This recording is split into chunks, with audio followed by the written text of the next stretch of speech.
சென்னையில் ஆட்டோக்கள் வேலைநிறுத்தம் அறிவிக்கப்பட்ட போதும் பெரும்பாலான ஆட்டோக்கள் இயக்கப்பட்டு வருகின்றன. பைக் டாக்ஸிகளை தடை செய்ய வேண்டும், ஆட்டோ மீட்டர் கட்டணத்தை உயர்த்த வேண்டும் என்பன உள்ளிட்ட கோரிக்கைகளை வலியுறுத்தி அனைத்து ஆட்டோ தொழிற்சங்க கூட்டமைப்பு சார்பில் சென்னை உள்ளிட்ட 4 மாவட்டங்களில் இன்று ஒருநாள் அடையாள வேலைநிறுத்த போராட்டம் அறிவிக்கப்பட்டிருந்தது. தமிழக அரசின் ஆட்டோ செயலியை உடனே செயல்படுத்த வேண்டும் என்பது உள்ளிட்ட கோரிக்கைகளுடன் சென்னை அண்ணா சாலை உள்ளிட்ட இடங்களில் ஆட்டோ ஓட்டுநர்கள் போராட்டங்களில் ஈடுபட்டனர்.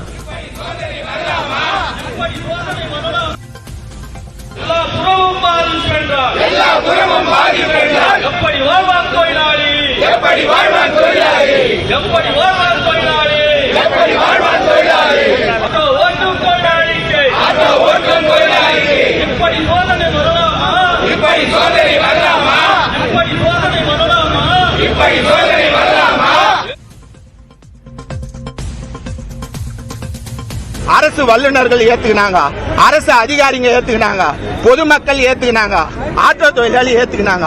இது அரசு ஏன் நடத்தக்கூடாது? ஏன் செயலியை தொடரக்கூடாது? பல லட்சக்கணக்கான பேருக்கு வேலை வாய்ப்பை தர முடியும். இது ஆட்டோ டிரைவருக்கான கோரிக்கை இல்ல, பொதுமக்களுக்கான கோரிக்கை. வேலைநிறுத்த போராட்டம் அறிவிக்கப்பட்டிருந்த போதிலும் சென்னையில் பெரும்பாலான ஆட்டோக்கள் வழக்கம் போல இயக்கப்பட்டு வருகின்றன.